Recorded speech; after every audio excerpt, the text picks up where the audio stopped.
అందరికీ నమస్కారం. Welcome to chit chat with acting guru. గతంలో మనం మెడిటేషన్ ఎలా చేయాలి, మెడిటేషన్ వల్ల ఉపయోగాలు ఏంటి, ఇలాంటి విషయాల మీద ఒక 2 వీడియోల్లో మాట్లాడుకున్నాము. ఈరోజు జనరల్ సబ్జెక్ట్ మాట్లాడుకుందాం. అంటే ఇప్పుడు సినిమా ఇండస్ట్రీలో కొత్తగా అవకాశాల కోసం ప్రయత్నాలు చేస్తున్న వాళ్ళు, అవకాశాలు వచ్చిన వాళ్ళు, అంటే ఆ షూటింగ్ లొకేషను కొత్త అయిన వాళ్ళకి కొన్ని సూచనలు, సలహాలు ఈరోజు మీకు షేర్ చేసుకుందాం అనుకుంటున్నాను.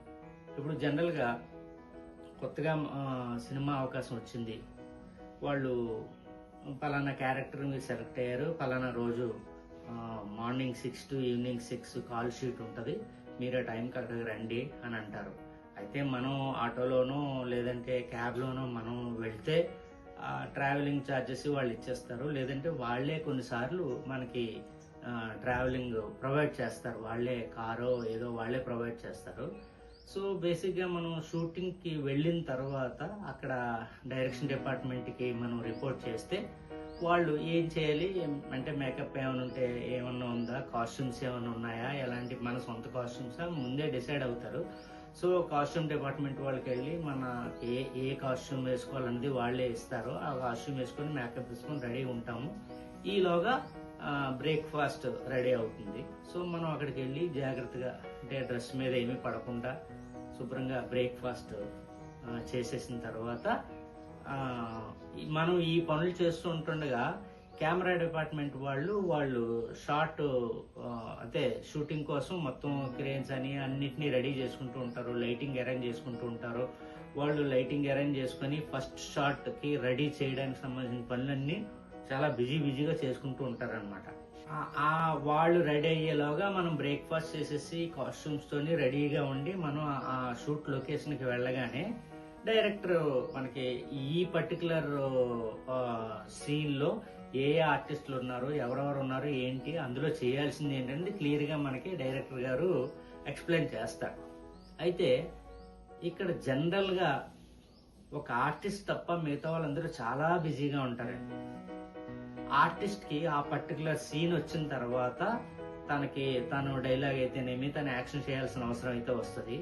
తర్వాత షార్ట్కి మధ్య గ్యాప్ కూడా వస్తుంది. ఫర్ ఎగ్జాంపుల్ మాస్టర్లో కొన్ని తీశారనుకోండి, మళ్ళీ దాన్ని షార్ట్ అవగానే వేరే మిడ్ షాటో క్లోజప్ షాటో చేయాలంటే మళ్ళీ ఓవరాల్గా లైటింగ్ కూడా మారిపోతూ ఉంటుంది.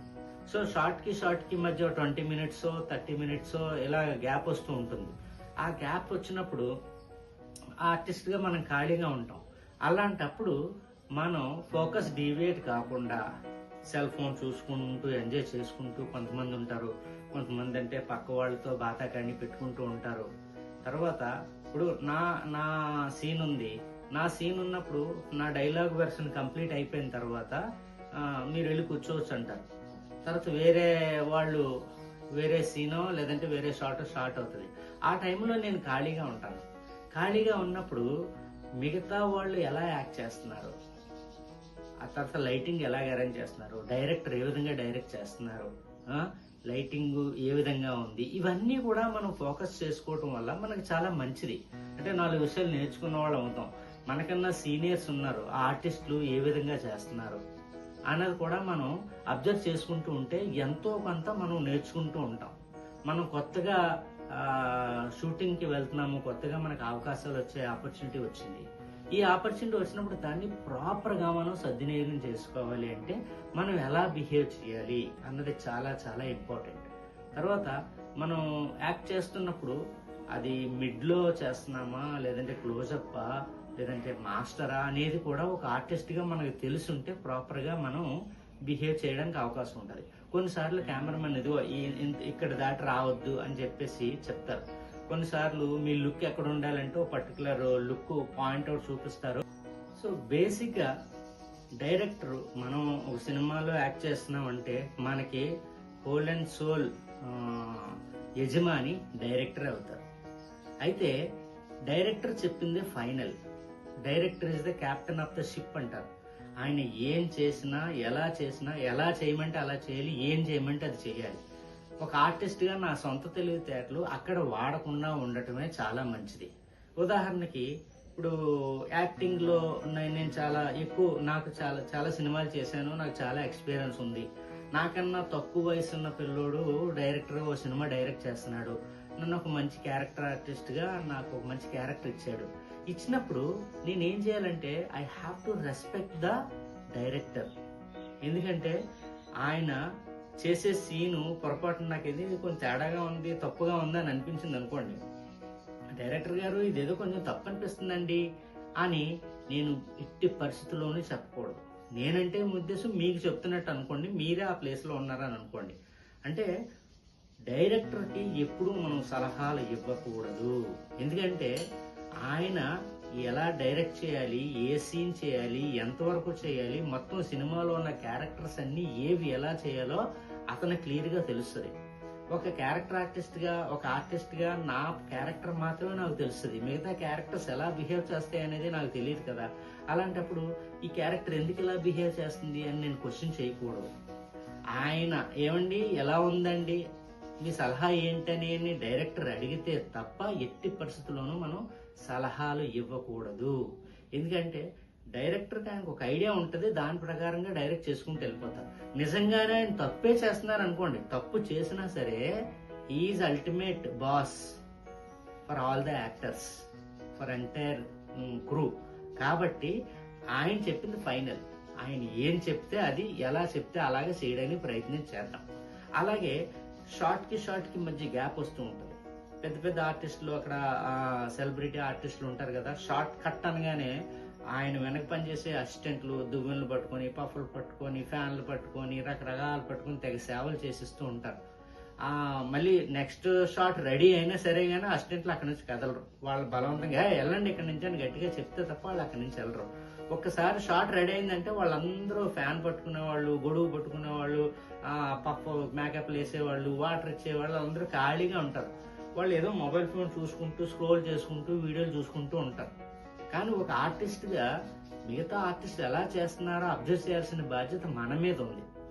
పక్కన కొన్నిసార్లు నేను ఖాళీగా ఉన్నాను అనుకోండి, ఇంకో కో ఆర్టిస్టో లేదంటే ఏదో అసిస్టెంట్ నా పక్క వచ్చి సార్ నమస్తే అండి అని ఏదో నాతో కలిసి మాట్లాడిన తర్వాత ఏవో కొన్ని నెగిటివ్ రూమర్స్, ఏదో యాక్టర్ గురించో, మేనేజర్ గురించో, డైరెక్టర్ గురించో, హీరో గురించో, హీరోయిన్ గురించో ఏదో నెగిటివ్ రూమర్స్, ఏదో అన్నెసరీ న్యూస్ మనతో షేర్ చేసుకుంటున్నాడు అనుకోండి, మ్యాక్సిమం వాటికి దూరంగా ఉండాలి మనం.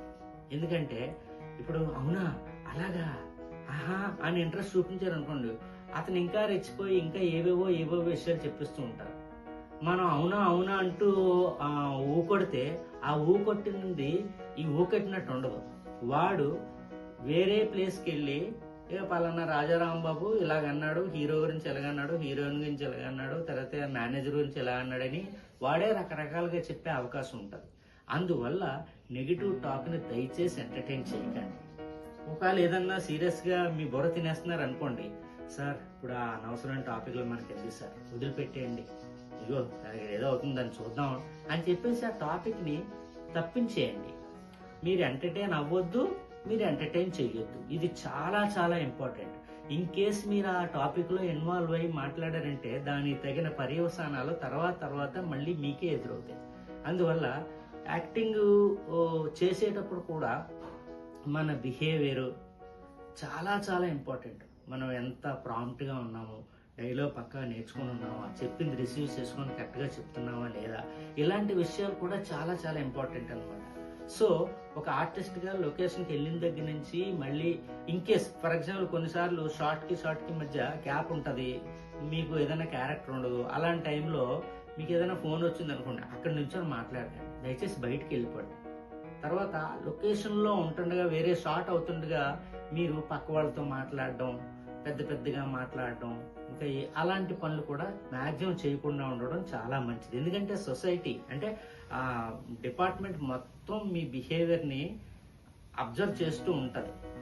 ఇతను విల్లింగ్గా ఉన్నాడా, పాజిటివ్గా ఉన్నాడా, నెగిటివ్గా ఉన్నాడా, అతను హెడ్ స్ట్రాంగ్గా ఉన్నాడా, చెప్పింది వింటాడా, చెప్పింది చేస్తాడా, ఇలాంటి ఎన్నో కోణాల్లో చాలా మంది మిమ్మల్ని అబ్జర్వ్ చేస్తూ ఉంటారు. కొత్తగా మీకు ఆ సినిమాలో అవకాశం వచ్చింది కాబట్టి ఆ అవకాశాన్ని ఎంత చక్కగా వినియోగించుకోవాలి, ఎంత సద్వినియోగం చేసుకోవాలన్న కాన్సెప్ట్ మీదే మీరు ఆలోచించాలి. వేరే వేరే విషయాల మీద మీరు ఫోకస్ పెడితే గోల్డెన్ ఆపర్చునిటీస్ మిస్ అయ్యే అవకాశం ఉంటుంది. సో సినిమాల్లో కొత్తగా వచ్చిన వాళ్ళకి, కొత్తగా అవకాశాలు వచ్చిన వాళ్ళకి ఇప్పుడు నేను చెప్పిన విషయాలు మీకు ఉపయోగపడి మీ జీవితంలో అవి పాటిస్తారని నమ్ముతూ అందరికీ నమస్కారం. Thank you.